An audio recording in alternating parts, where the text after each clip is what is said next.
बोले हालेलुया। कहते क्योंकि ऐसा समय आएगा जब लोग खरा उपदेश ना सहेंगे। देखो ये सब अंत के दिन में ऐसा होगा, ऐसा होगा। लोग तो स्वार्थी हो जाएगा, यहाँ तक कि वचन सुनने के भी नहीं सुनना चाहेंगे। लोग आसान मार्ग खोजेंगे।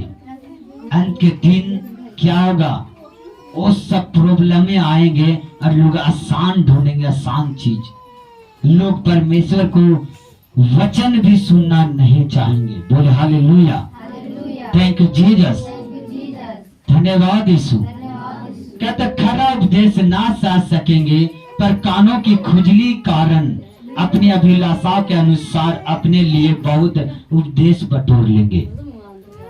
बहुत ताना माना, ना ना हमारा जो मम्मी है जो ये सत्संग में जाता है, हमारा पापा वो करता है, वो करता, हम कैसे जाएं? हमारा जो नियम है, हमारा धर्म है जो खराब हो जाएगा, हम नहीं जाएंगे।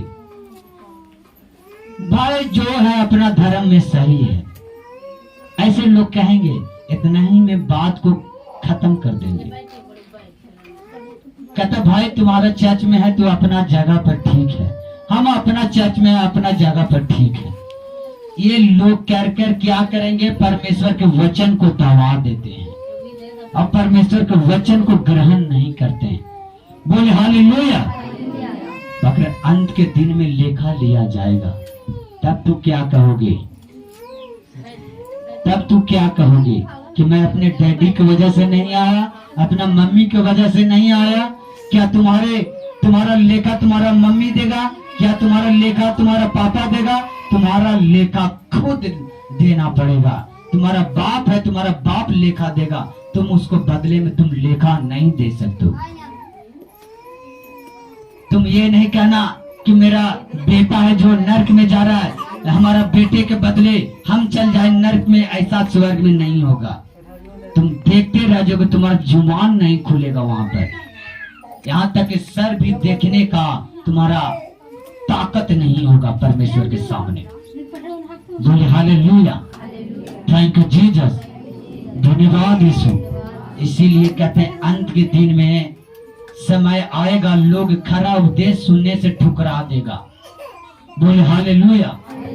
और लोग बहाना सुन लेंगे, बहाना कर देंगे, बहाना कि नहीं भाई ठीक है, तू अपना चर्च में है तो ठीक है, मैं अपना चर्च में ठीक है। बोले हालेलुया, थैंक यू जीसस। और लोग क्या करेंगे, खरा उपदेश सहकर ना सहेंगे, पर कानों की खुजली के कारण अपनी अभिलाषाओं के अनुसार अपने लिए बहुत उपदेश सुन लेंगे, बटोर लेंगे। बोले हालेलुया। और अपने कान सत्य से फेर देंगे। क्या करेंगे, फेर देंगे और कथा कहानियों पर लग जाएंगे। बोले हालेलुया। बहुत ऐसे हैं जो कथा कहानी पर लग जाए। एक एक विश्वासी है जो अच्छा जो बहुत जो है, जो बोलने में टैलेंट है, बोलने में अच्छा है, मन भावनी है, उनको बातों में लग जाते हैं। बोले हालेलुया।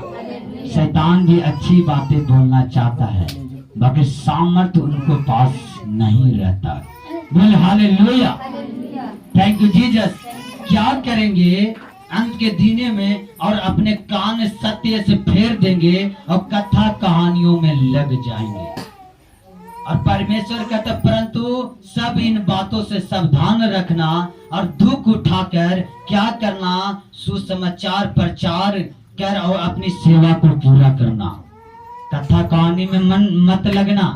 खुदा ने तुम्हें ड्यूटी दिया है, अपना लोभ मत करना कि हमें यहाँ आसान होता है, वहाँ आसान होता है, ये चर्च में जाते तो आसान है, वो चर्च में जाते आसान है। खुदा ने तुम्हें ड्यूटी दिया है, तुम उन ड्यूटी को कर रहा।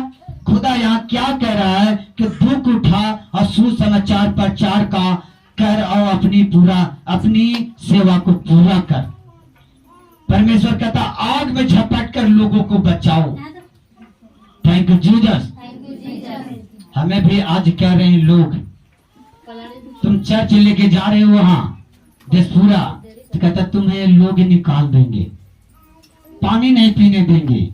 क्या करें हम? खुदा की सेवा करना छोड़ दें लोगों को धमकी से? क्या आलसी बन जाए? हाँ? कहता है, पर दाऊद कहता है यहोवा मेरी ओर है तो मनुष्य मेरा क्या कर सकता है। हमारा ध्यान परमेश्वर की ओर ज्यादा रहना चाहिए, मनुष्य को ओर नहीं। Thank you Jesus. आदमी क्या कर सकता है? आत्मा को थोड़ी मार सकता है, शरीर को मार सकता है। पहले बोले हालेलुया, थैंक यू जीसस। इसीलिए कहता है, दाऊद कहता है, इसीलिए कहते सत्य से मन फिरा लो। अब जान गए हैं अगर ऐसा ऐसा, वो आप विश्वासी ऐसे नहीं करेंगे और विश्वासियों के प्रेम ठंडा हो जाएंगे। और विश्वासी क्या होगा? वो कथा कहानियों पर चले जाएंगे और सत्य से मुंह फेर देंगे। तब समझना कि अंत का दिन आ चुका है। बोले हालेलुया, थैंक यू जीसस। और संसारी लोग कैसे जाने? वो सत्य को जानवे नहीं करते तो मुंह कहां से फेरेंगे? लोग ऐसा ही भी संसार घमंडी रहेंगे। अगर ये मसीह के बात है, एक मसीह आदमी घमंडी बन जाए, स्वार्थी बन जाए, लोभी बन जाए, आलसी बन जाए, तब समझना कि ये अंध का चिन्ह है। और लोग एक मसीही आदमी जो विश्वास करता है, वो आदमी सत्य वचन से मन फेर लिया तो समझ जाना ये अंत का चिन्ह है। ये विश्वासियों के साथ ऐसा होगा। बाइबल लिखा है ना, क्या धार्मिक बढ़ने से विश्वास ठंडा हो जाएगा? क्या संसारी का विश्वास ठंडा हो जाएगा? मसीह लोगों को ठंडा हो जाएगा।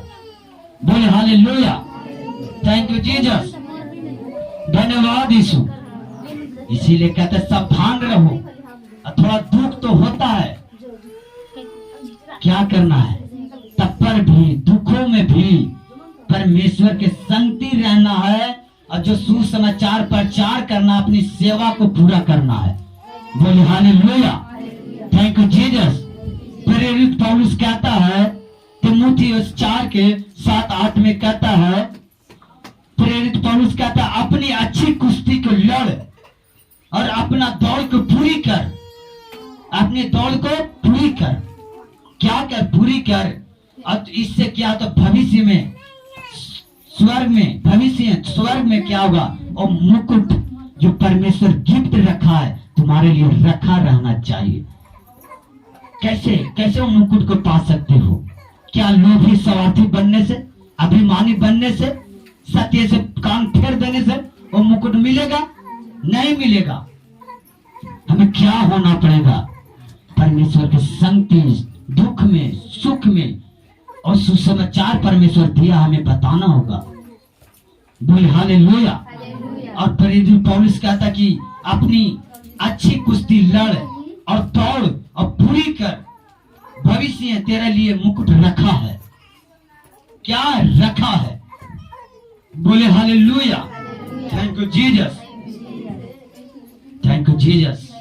इसीलिए तो आज बताएं, वो जो प्रार्थना नहीं करता है क्या नुकसान होता है? जो बाइबल नहीं पढ़ता क्या नुकसान होता है? वो बहक जाता है। परमेश्वर कहता है कि जो शरीर से आया शरीर के बारे में जानता है, जो आत्मा से आत्मा के बारे में जानता है। हवा जिधर चाहता है उधर रुख बदल देता है। इसलिए जो आदमी अगर खाली सुनता है तो अच्छा बात बोल दे, उसी की ओर हो गया, उसी के बाद खींचने लगा। मगर हम कहते हैं वचन पढ़ो, प्रार्थना करो और संगति परमेश्वर बताएगा। पवित्र आत्मा तुम्हें सही दिशा में लेके जाएगा और मनुष्य की ओर तुम्हें भागना नहीं पड़ेगा, परमेश्वर की ओर भागोगे तुम। बोले hallelujah, thank you Jesus, hallelujah, धन्यवाद यीशु, थैंक यू जीसस। हमें अगर बात करूं तो परमेश्वर बेस्ट टाइम दिया 21 दिन के फास्टिंग रखने के लिए। सचमुच कह रहा हूं, क्योंकि हम लोग फास्टिंग रखे हैं पहले भी। जो 21 दिन के फास्टिंग रखे हैं और धन्य है, खुदा उनके लिए अनुग्रह कर रहा है। क्योंकि इस टाइम ऐसा धूप होता है, परमेश्वर जब से 21 दिन के फास्टिंग रखा है वो धूप कम गया। पहले कैसा था? जब से 21 दिन की फास्टिंग रखा, आप देखो मौसम कैसा चेंज है। जब से 21 दिन फास्टिंग रखा है, परमेश्वर दया कर रहा है तुम लोगों के लिए। ये ऐसा जो दिन है जो फास्टिंग, बहुत आदमी फास्टिंग तोड़ देता है, क्योंकि हम फास्टिंग रख के देखें क्या, क्योंकि बार बार मुंह धोना पड़ता था, क्योंकि प्यास लगता था। और प्यास मिटाने के लिए क्या करते थे, बार बार कुल्ली करते थे, बार बार मुंह धोते थे, बार बार क्या करते थे, सर धोते थे, बार बार पाँव धोते थे कि थोड़ा ठंडा प्रवेश हो। मगर हम कहते हैं जितना लोग 21 दिन के फास्टिंग रखें, परमेश्वर तुम्हारे लिए फेवर और अनुग्रह कर रहा है। बोल हालेलुया। अब बहुत लोग तो पड़ गए हैं कि मौसम सही कर दिया है, चलो चलो अपना काम करते हैं। सच बात कर रहा हूं, खुदा तुम लोगों को ऊपर आशीष दे, क्योंकि 21 दिन का फास्टिंग है ना, वो बहुत कठिन है। और जो 40 दिन का फास्टिंग बहुत कठिन, बहुत आदमी पास होता है इसमें, बहुत आदमी बीच में तोड़ देता है, बहुत आदमी 40 दिन के फास्टिंग और 21 दिन के फास्टिंग में। मगर जो खरा विश्वासी है, 2 दिन 3 दिन तो लगेगा कि परमेश्वर हमसे नहीं हो पाएगा, मगर 2-3 दिन वो समझ लिया, परमेश्वर उसको नट बोल्ट टाइट करने में लगता है 2-3 दिन, मगर उसको बाद कुछ भी फर्क नहीं पड़ता है। बोल हालेलुया। मगर कोई बात नहीं, खुदा तुम्हारे साथ है, खुदा तुम्हें संभाल कर रखेगा, कोई तुम्हारे शरीर पर इफेक्ट नहीं पड़ेगा, तुम्हारा सेहत डाउन नहीं होगा। परमेश्वर का ये काम है। बोले hallelujah, thank you Jesus, hallelujah, thank you Jesus. क्योंकि कितना लोग 21 दिन के फास्टिंग रखा है, हम तो कहते हैं बहुत परमेश्वर अनुग्रह तुम्हें दे, क्योंकि परमेश्वर, हम जानते हैं कि ये इस टाइम है, इतना गर्मी होता है, सबसे खराब मौसम ये घड़ी है, ये घड़ी। बकर मौसम पता नहीं सही किया हुआ, इसी वजह से इस मौसम में इतना लोग बीमार होते हैं, कहने से हद नहीं, क्योंकि गर्मी की वजह से ऑक्सीजन सही नहीं मिल पाता। इस टाइम बहुत जो होता है, जो मौसम सबसे सड़ा हुआ मौसम है, मगर खुदा अच्छा मौसम किए हुए। बोले हालेलुया, थैंक यू जीसस। कहता 2 तीमुथियुस 3:12 में कहता, पर जितने मसीह में भक्ति के साथ जीवन बिताना चाहते हैं वे सब सताए जाएंगे। बोले हालेलुया। हम बताए थे पिछले बार में कि मसीह लोग के क्यों सताया जाता है, पता है ना? पिछले बार जो भी आया होगा मीटिंग में, वो जानता कि मसीह लोग पर क्यों सताव होता है। पिछले मीटिंग में सुना होगा कि मसीह लोगों पर क्यों इतना आक्रमण होता है, क्यों लोग इतना उन लोगों पर बैर करते हैं। बोले हालेलुया। परमेश्वर कोई चीज छुपाया नहीं, कहता मसीह में है, अगर मुझे भी सताया तो तुम्हें भी सताया जाएगा, अगर मुझे अगर अच्छा जाना तो तुम्हें भी अच्छा जानेगा। बोले हालेलुया। और कहता है कि 13 में कहता है, परंतु दुष्ट और बहकाने वालों धोखा देते हैं और धोखे में धोखा खाते हुए बिगड़ चलते जाते हैं। बोले हालेलुया, थैंक यू जीसस, धन्यवाद यीशु।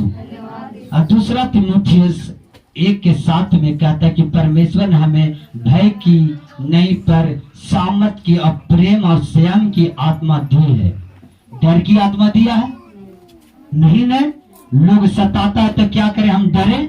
परमेश्वर ये आत्मा दिया है। अगर ये आत्मा तुम में काम कर रहे हैं डर के, भय के, तो आप अभी तक सच्चे मसीह नहीं है, विश्वासी नहीं है। आज भी तुम्हारे अंदर शैतान डर के स्पिरिट काम करता है। परमेश्वर वचन में कह चुका है कि तुम्हें कौन सा आत्मा दिया है। परमेश्वर ने हमें भय का नहीं, सामर्थ का आत्मा दिया है, प्रेम का आत्मा दिया है। अगर अभी भी तुम्हारे अंदर वो जलीसी है उस बहन से, तो आज भी तू शैतान के बंधनों में है।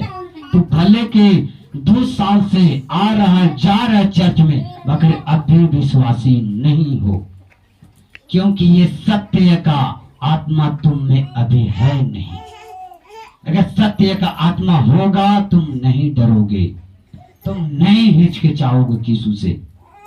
बोले हालेलुया, थैंक यू जीसस, धन्यवाद यीशु, हालेलुया। कहता अगर आप लोग ऐसा नहीं, अगर ऐसा होता तुम्हें डर की आत्मा हो, तो क्या तुम भी आज भी शैतान के बंधनों में है। Thank you Jesus, hallelujah, thank you Jesus. हम 1 तीमुथियुस 1:4 से 1 से 5, बोले हालेलुया। हम अंधारी मुंह से क्यों नहीं जवाब देते हैं? हम चाह भी सकते हैं, फॉरवर्ड जैसा बात कर सकते हैं, मगर हम कभी भी बाइबल से बाहर बोले हैं? अगर लोग आत्मी होगा तो समझ जाएगा, अगर विश्वास करता हो तो बाइबल के बात समझ जाएगा, विश्वास नहीं करता नहीं समझेगा। हमें बाइबल से, बाइबल के दायरे में रह के बात करना, बाइबल के बाहर से बात नहीं करना है, समझे या ना समझे। बहुत चर्च में बाइबल को हटा दिया और कहता है क्या कि जो मुंह से निकलता है वो सत्य बात होता है। तो परमेश्वर को तो गाड़ी साइड में वचन को अनादर कर दिया, आदर नहीं किया। बोल हालेलुया, थैंक यू जीसस। हम निकालेंगे 1 तीमुथियुस, क्या निकालेंगे? 1 तीमुथियुस 1 से 5 हम सुनेंगे। बोले हालेलुया। वचन समझ में आ रहा है? ये अंत का निशानी होगा, जो कलीसियों में देखना फूट पड़ेगा। और क्या होगा? वो लोभी हो जाएंगे, आलसी हो जाएंगे, असत्य से कमर फेर देंगे, उस सत्य से कथा कहानियों में लग जाएंगे, तो सब जान जाना कि थोड़ा डैमेज है। बोले हालेलुया, थैंक यू जीसस। हम कभी भी किसी का डायरेक्ट बात नहीं किए किसी व्यक्ति से। अगर बात करना हम वचन से मारेंगे, हम ये नहीं तुम्हें डांटेंगे, वो से नहीं डांटेंगे, हम वचन से हम बात करेंगे, हमारा वचन है। हम ऐसे नहीं डांटेंगे, कोई वॉलंटियर हो या विश्वासी हो, कोई भी हो, हम ऐसे नहीं बोलेंगे। हम सिर्फ वचन हम निकालेंगे, वचन से बात करेंगे। बोले हालेलुया। अगर आदमी को हो, विश्वासी हो, तो वचन से तुम समझ जाओगे। बोले हालेलुया। कहते कि परंतु आत्मा स्पष्टता से कहता है कि आने वाले समयों में कितने लोग भरमाने वाला आत्मा को, दुष्ट आत्माओं की शिक्षा पर मन लगाकर विश्वास से बहक जाएंगे। बोले हालेलुया। ये सब कौन सा अंत के समय है? बहक जाएंगे, क्या करेंगे? बोले हालेलुया। दुष्ट आत्मा की शिक्षा पर मन लगाकर विश्वास से बहक जाएंगे, क्योंकि दुष्ट आत्मा का जब भी होता मार्ग आसान होता है, चौड़ा होता है, और परमेश्वर का मार्ग होता है थोड़ा सकेत होता है, बाकी उसमें जीवन होता है। बोले हालेलुया। अगर बात कहूं तो अभी बैटरी के लाने के लिए गए, और हम अपने वॉलंटियर के दाब रखेंगे। वो बोल रहा कि क्यों, क्या करेगा ले जानकर? तब बोले नहीं, कुछ फैशन है, छोटा छोटा बॉक्स बजाना है। तो हम सोचे, डर रहे थे कि यीशु मसीह के बारे में बताएंगे, वो बैटरी के नहीं देगा, हमारा चेला है। नहीं, यीशु मसीह का चर्च होता है। बोला कि यार, हम बोल रहे हैं कि यार छोड़ो ना यार, उतना क्या बोल रहा है, छोड़ो। नहीं, बताया जा रहा है कि यीशु मसीह का चर्च होता है, इसीलिए वहां पर ले जाना चाहते हैं। बोला को यार, जो एक और चर्च चलता है जो पिता परमेश्वर होता है और एक यीशु मसीह अलग है। उनके नहीं, अलग कुछ नहीं है, ये दोनों एक है। मगर आदमी क्या, आदमी सोच से अलग कर दिया है। वही है, पिता परमेश्वर यीशु मसीह एक है, मगर सोच में, उसको दिमाग में उसे कुछ फर्क पड़ गया, इसी वजह से वो भरमा रहे हैं। बोला कि सही बात है, तो पिता परमेश्वर में जाता है तो सिंदूर करना पड़ता है, टिकलू पड़ता, हाँ हमको सब करना पड़ता है, जादू टोना सब करना पड़ता है, ये करना पड़ता है, वो करना पड़ता है। तो कहा यार अगर देवी देवता करना पड़ता इससे तो बढ़िया सिर्फ चर्चा होता वो ने बढ़िया था। हमके सही पॉइंट तू पकड़ लिया। अब बोलता कि जब भी हम पिता परमेश्वर के वीडियो मंगाते हैं तो यीशु मसीह के आता है। हमके पिता परमेश्वर है ये नहीं तो यीशु मसीह के दे दिया सारा अधिकार। तो यीशु मसीह ही पिता परमेश्वर है और पिता परमेश्वर ही यीशु मसीह है। और लोग जानबूझकर यीशु मसीह के इनकार कर दे रहे हो, पिता परमेश्वर का मान रहे थे, ये गलत है। अगर पिता को आदर नहीं किया तो पुत्र को भी आदर नहीं किया। बोल हालेलुया।